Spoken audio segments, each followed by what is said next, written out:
Awesome. All right. Hello and welcome to today's Ignite webinar brought to you by Lit College Tour. Thank you for joining us today for Lit's third episode of our webinar series. My name is Chris Rodriguez and I'll be your host today. Lit College Tour is a mentorship-driven initiative designed to inspire student leadership, innovation, and transformation, and fuel change through exchange of ideas, peer-to-peer dialogue, and interaction with industry-leading experts. The initiative celebrates millennial diversity and features speakers across diverse industries, including entrepreneurship, marketing, media, entertainment, the STEM fields, and related fields as well. So far this year, the College Tour has visited 3 top markets, including Los Angeles, Silicon Valley, and San Diego, presented 75 multicultural speakers, and reached over 600 students and emerging leaders. Lit is tentatively scheduled to visit Chicago, New York City, Houston, and Miami this fall. Through our presentation, we would really like to hear from you all and would like to include your voice in the conversation. At any point, you can ask questions or add comments by using the Q&A section on the right-hand side of the screen. We will be answering your questions live during the event. Additionally, we will be recording today's session and will make the link in the recording available via our YouTube account. So, let's introduce today's guest. Heather Harder is the 2014-2015 National President of the Public Relations Student Society of America, also known as PRSA, a pre-professional society of 11,500 students across the country. From 2013 to 2014, she served as PRSA's National Vice President of Member Services, where she promoted the society's membership benefits, scholarships, and competitions. Heather also received the grand prize in the Arthur W. Page Society Case Study Competition last spring in New York. In December, she will graduate from Elon University in Elon, North Carolina, with a Bachelor of Arts in Strategic Communications. So, welcome, Heather. Thank you so much for joining us today. Thanks for having me. Awesome. So first off, I'd like to congratulate you on achieving such a prestigious position for such a huge organization. Could you possibly discuss a little bit how you got involved with PRSA and how you worked your way up? Yeah. So as a freshman in college, I pretty much did what anyone who really wants to get ahead in their major would do. So I joined the largest and most prominent organization for my field, which is public relations, and that happened to be PRSA. So I had no idea how big it was when I first joined, but I got involved on campus at the local level. And then I discovered we have national events where we bring in speakers and students from all over the country. So, I really had my passion fueled by seeing speakers and people who had been in the industry for a while and realizing that through PRSA you can learn way more than you would ever learn in the classroom and build a huge network. So I became the chapter president locally, and then I decided to run for nationals. So we have a National Assembly event every year where we have delegates from the chapters vote, and last year I was fortunate to be elected as the national president for this year. Awesome. Well, congratulations. So as you kind of said, obviously you were kind of getting into something that you're really interested in. So obviously one of your strongest suits and strongest skills is in the public relations realm. Could you explain or provide some advice on how public relations and marketing skills can come into play while searching for a job or an internship for a few of our viewers? Yeah. Well, I think what's great about public relations is that no matter what career field you are in, you can still apply PR to that job, and especially you can apply it to your job search. So I think using the public relations skill set as you're applying for jobs is a really smart way to go because you can use the public relations piece to do some self-promotion and get the job you want. With public relations, everything starts with research, so it's really great to kind of, research the industry, select some target companies. I'd recommend narrowing it down to maybe your top 10 or so, rather than just putting a ton of applications out there, and then really get to know the company so you can tailor and target everything you're doing specifically to them. As you're developing your resume, obviously it's great to have writing skills, which are in public relations, but if you really want to attack it the PR way, you can kind of make a communications plan for yourself. So that would start kind of with your strategy and your tactics. Strategy, you can really try to be going to increase your social media presence to get your name out there. You can also try some personal networking. And when you're getting into the tactics, pitching is so big in public relations. A lot of times we pitch the media to get stories. So you can kind of consider your cover letter your personal pitch. Really just try to make it jump off the page, give yourself personality. Don't just write a generic letter. And also the elevator pitch, of course. And then just a couple more PR tools. Word of mouth is huge. That's also with marketing. So you can say your own message as much as you want, but it really helps to have someone else endorse you. So a big thing with public relations is getting someone else kind of to cover your client. So if you can get people to advocate for you, whether they work for the company you want or not, just get them to kind of put in a good word for you there. And of course, PR is all about relationships. So the more that you can network and the more that you can follow up with people and keep in touch, keep your name out there and make it very authentic. Don't just be applying for the job or something to have it on your resume. Really develop relationships as much as you can in the industry and just go through the job search kind of like a PR plan. So start with your pitching and then do your research and know the person that you're targeting and always follow up at the end. Awesome. Definitely all valid points. In particular, when you really were talking about that really stood out to me mainly because it's going to follow up into our next question, is obviously social interaction with people and being genuine. So in any field that you may be getting into, obviously social interaction, particularly over social media, can have a huge impact on your career. What are some techniques that you would recommend for anyone who's trying to effectively increase and strengthen their networks? Mm-hmm. Yeah, so I think, first of all, nothing really can beat in-person networking. So whenever you get a chance, PRSA and PRSA have networking events. If you can make connections in person, that's the best way to meet someone. But obviously, if you live in Los Angeles and you're trying to get a job in New York, it's a bit harder to do that in person. So social media is a great alternative today. I actually first got to know, I guess, Lit through social media, and I'm on a webinar now with them, so you never know where those connections that you'll make will end up leading. But I think, if you're trying to establish a great social network, especially on social media, it's really great, first of all, to kind of narrow it down, decide what voice you want to have, and decide who you want your audience to be. So if I'm in public relations, I'm going to be tweeting about public relations and trying to build up a network of people who have similar interests, who are in leadership, public relations, things like that. So kind of try to have content that really resonates with the people you're trying to connect with. And then, just read and share things that are relevant to them and interacting on social media. You have to do that to build your network. So there are Twitter chats. I'm sure tons of industries have them. PRSA has Twitter chats once a month, and it's a great way just to follow the PRSA hashtag for an hour and talk to each other about the industry, so you can learn through that. But then also you meet people on Twitter doing that. And then, if there's a professional you want to connect with, I think it's great just to learn a bit about them and then send an introduction or ask them a question. You can do that on LinkedIn or Twitter, and hopefully they'll respond with an answer. And then finally, just if you meet people in person, a great way to keep in touch and to keep your name out there is to follow up on LinkedIn and Twitter after that first in-person meeting. So just engage in relevant things, send lots of relevant content, and be sure to have conversations rather than just putting out your own tweets. Engage with other people's as well.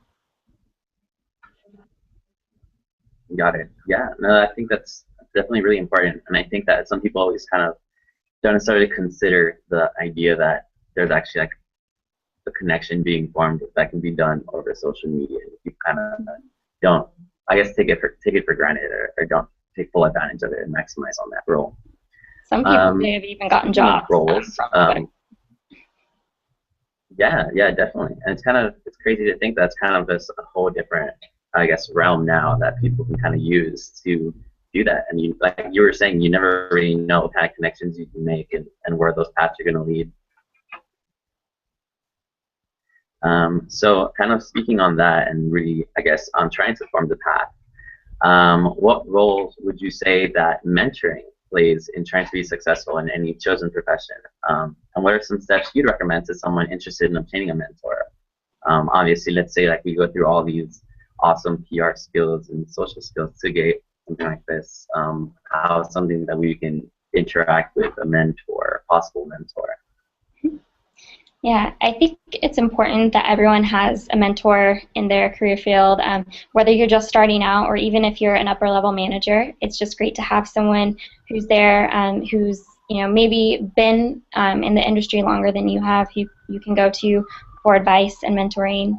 So if I think everyone should have at least one mentor, even two or three. And if you don't have one yet, I would recommend I guess, kind of like dating to find a mentor. You shop around a bit.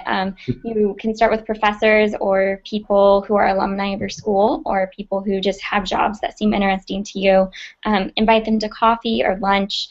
Just try to get your foot in the door there with them. Send an introduction. It can be through email or even on social media to make that initial connection. And if you end up having a great conversation and feel like there's someone who could really guide you in your career path, just at the end, ask if you'd be able to keep in touch, kind of establish guidelines at the beginning. So I have some mentors in PRSA who, they have an open policy. I can call them if I have a question about, a career challenge or a leadership challenge, and it's really nice to have that resource there.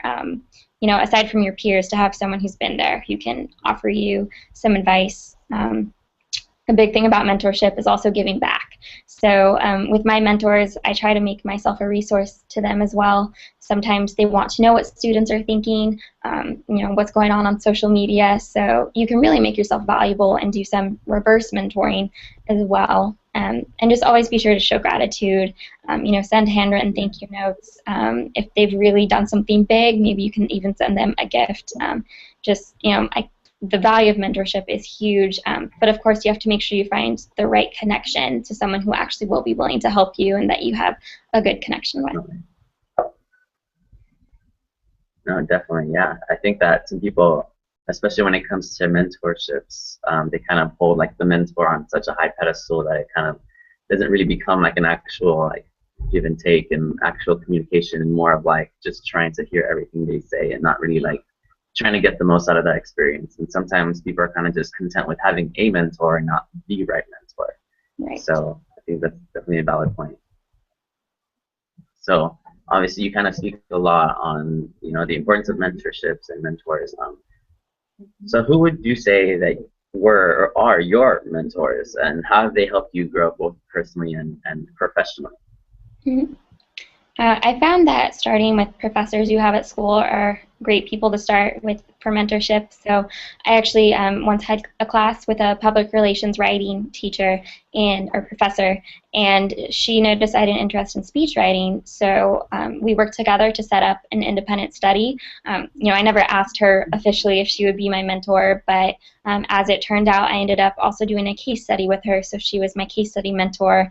And over time, we just developed a great working relationship where if I have questions about public relations or need career advice, she's someone I go to, and it all started in the classroom. So it's a great way to find a mentor is to take someone you've met in a professional setting and just ask if you can spend some more time with them outside the classroom or outside of an organization if they're your advisor. And then we also do have the PRSA National Advisors who are great resources, and they're always available just a phone call away if I ever need advice. And that was built up just by having a leadership position and having the advisors there. Okay, awesome. I think that's also really important to be able to have that kind of relationship, I think, with anyone, especially someone either in a chosen field that you're trying to get into, or just, I think, in general, having that person to seek for advice, or like you were saying, just any kind of question that you can have, be able to kind of call up or send an email to real quick. Yeah. Yeah. So, as national president of the PRSA, you're more than used to having to lead some of your own peers. What are some lessons that you've learned personally from this position, and what are some tips that you'd offer anyone who's going through or considering going through a similar position of having to lead their fellow peers? Yeah. Well, I recently wrote a blog post for PRSA with some tips for peer leadership. It's not out yet, but it will be. But that kind of got me thinking about what does it mean to be leading your peers. I feel like in the professional world, you might be leading a lot of people who have less experience than you do, or who maybe are younger, whereas when you're in college, you're leading people the same age with the same experience level. So first, it's just getting in the right mindset. Remember that you really are at their level in school, at least. So treat everyone like they're, I guess, your coworkers, and you're together in this, rather than thinking that just because you are the leader, you're anyway above them. You're all kind of in it together. So the right mindset really helps.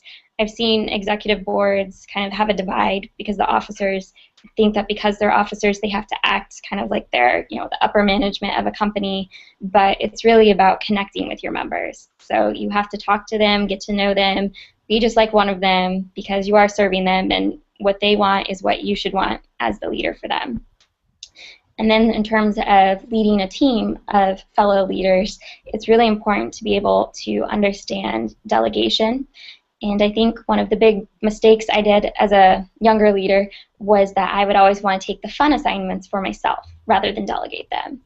But I found that if you have a great opportunity come up and it's a great assignment, if you can delegate that to someone else and give them an opportunity to do some of the fun things, that will really boost morale. They'll be excited to be doing some of the fun assignments, and then if there is something that needs to be done that isn't quite as fun, they'll be more willing to do it just because they know that you're also giving them some really great opportunities. So don't be selfish as a leader. Really just share all the great opportunities and get to connect with your members. Spend time with them in social settings if you can. PRSA does have our official meetings, but we try to do social get-togethers outside of that too, and really just kind of be colleagues and friends in the profession. So as a leader, just have confidence in yourself and your abilities, but make sure that your confidence doesn't transfer to arrogance, and always, give the fun assignments to your fellow leaders. Awesome. Definitely valid points. I think particularly the one that stood out was just being able to have that balance between understanding you are leading your peers, but you're also honestly, surrounded by peers themselves, and you're kind of in the similar set as well. All right. Well, at this time, we're going to open it up to a few questions to our viewers. So there should be a box to your left or your right that allows you to kind of input any questions. So we take this time to see if we field any questions from our audience. Yeah. I see one from Mario. Should I read it? If you would like, please go ahead. Okay. Okay, so Mario asks, what types of programs does PRSA have in the works for its diversity efforts?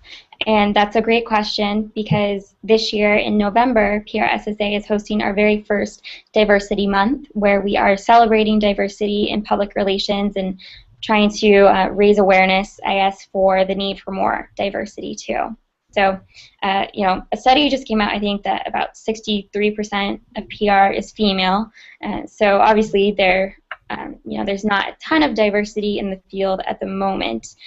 So PRSA, during Diversity Month, we have a diversity toolkit and initiative, and those will be updated. It's been a few years since they were last updated, but what's in that toolkit is really education on defining diversity and what it means, expanding it, outside of skin color and sex and gender, but really actually getting more into the way that people think and their backgrounds.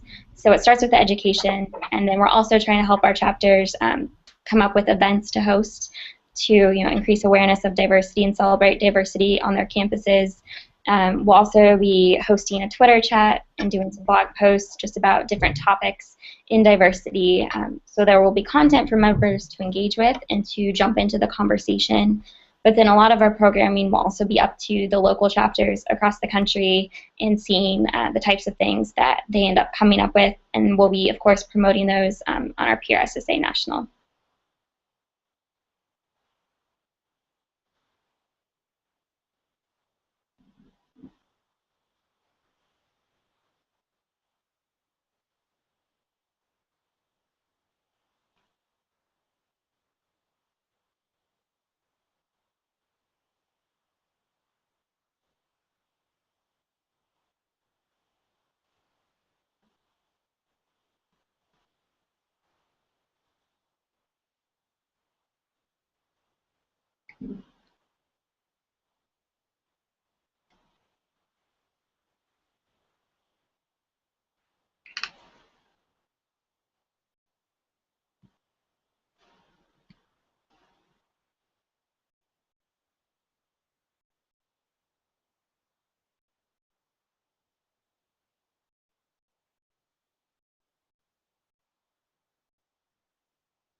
Okay, well, I'm not sure where Lit went, but I'll go ahead with the next question, asking what students can expect at this year's national conference.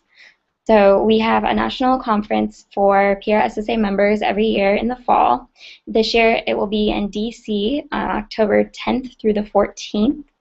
And we'll have about 1,000 public relations students there. So it's a great opportunity to connect with other students in PR. And then we'll also have professionals there who are speaking and leading leadership workshops. So people representing the big agencies and also some corporations, some smaller companies and agencies will be teaching students more about public relations, what they do, and then of course we'll have a career fair where we are having companies present and they'll be offering information about interviews and jobs and internships that they offer. So it's a great opportunity to connect with people from all over the country in the nation's capital, and we'll just be talking about public relations for about 5 days and having some great programming. So if anyone's interested, definitely connect with me for more information.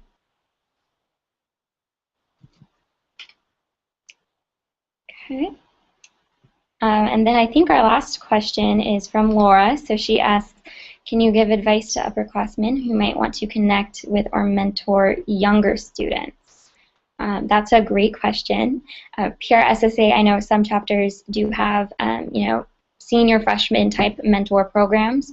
So if you are looking to mentor younger students, I would recommend whatever organization you're a part of trying to set up a mentorship program. So especially if it's a career type of organization like PRSA, maybe you can do kind of a matching system, see how many lowerclassmen want to have a mentor, and then the upperclassmen can kind of go through those and see who might be the best fit based off of the interests. And if you're looking to be a mentor, it's great just to make sure that person knows open communication. You're a resource to them to answer any questions they have, and offer to take them to coffee or lunch on campus. Just get to know them, and if you have any great opportunities that you think they'd be interested in, definitely send them their way.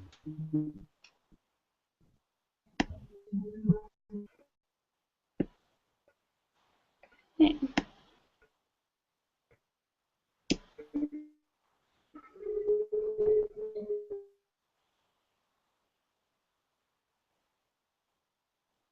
Well, I don't see any more questions, so it looks like, and I think they're back.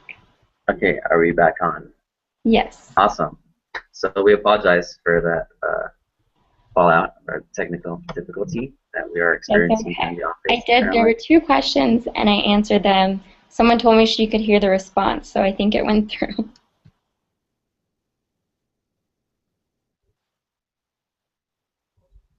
I'm glad that as National President, you were able to lead a wonderful webinar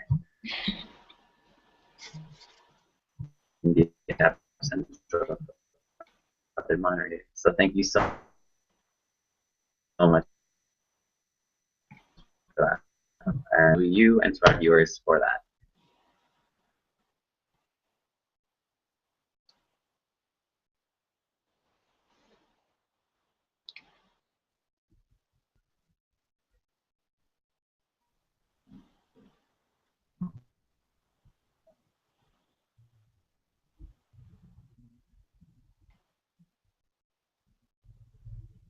All right.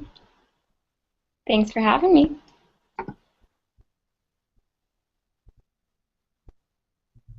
Can you hear me? Are we good? No, I think I can now.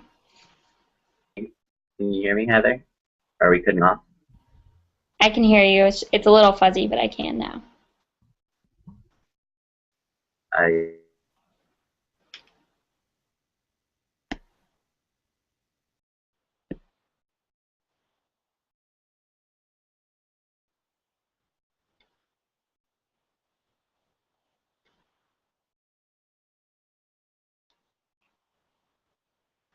I can't hear anymore, but I know we were going to discuss how anyone could get involved with PRSA if they're interested.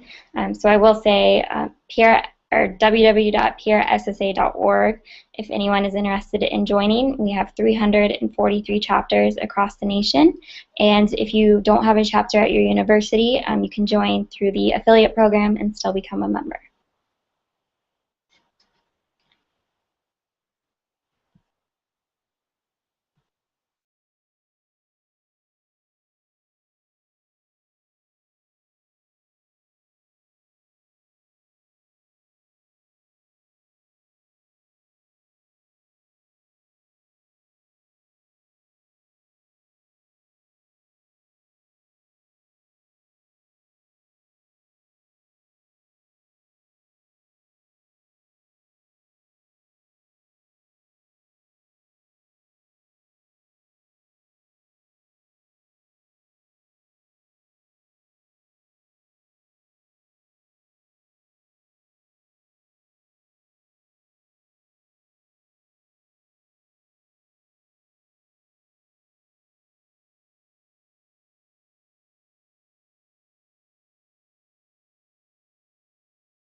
Bye-bye.